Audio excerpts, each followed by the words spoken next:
Top of the morning to you. As I've listened to a multitude of audiobooks over the years, I thought I'd start reviewing some.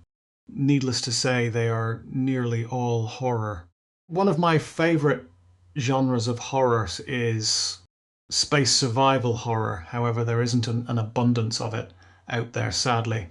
But while I was on the hunt for some new material, I saw that someone mentioned a series called Reality Bleed. So I checked it out over on Audible. The series, or first season as they call it for some unknown reason, basically consists of books 1 to 4, which totals to just over 17 hours of listening. It's written by two authors, J.Z. Foster and Justin Woodward. The premise is pretty straightforward, which I'm fine with. Basically, a rescue crew is sent to investigate a rather important base on Mars that's gone quiet.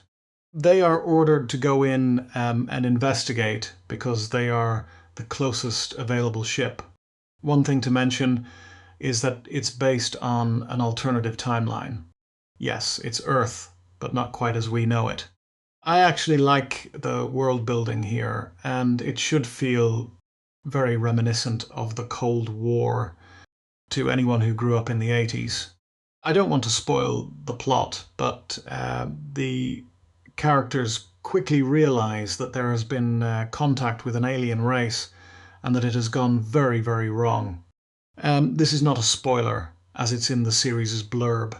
If you're thinking along the lines of aliens meeting dead space with a dollop of Lovecraft, then you're in the right place.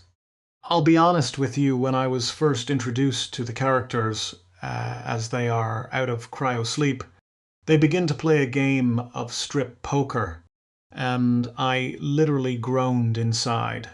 In fact, I was thinking about turning it off. But I'm glad I didn't, as it wasn't gratuitous or cheesy, and it wasn't long before the characters were dropped in the shit, despite them all being very experienced, and some were even combat veterans. They are all in way over their heads. Again, that's another thing I appreciate.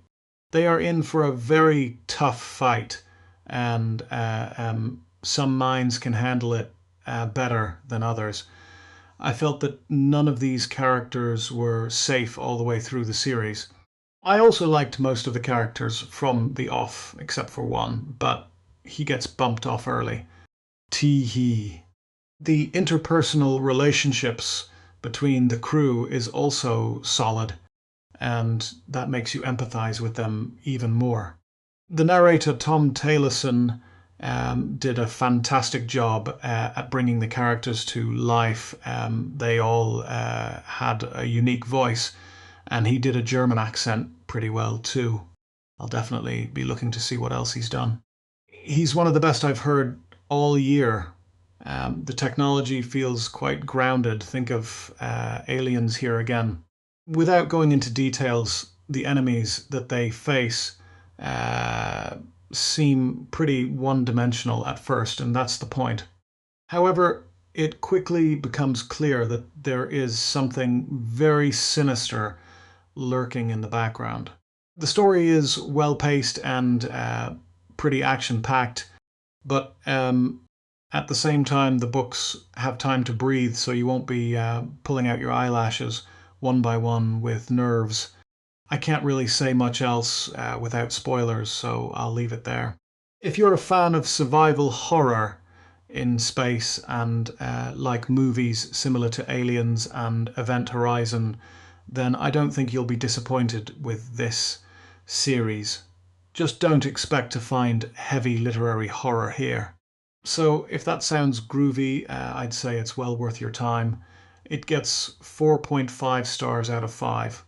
In fact, I'm already listening to season 2. Take care for now, and sláinte.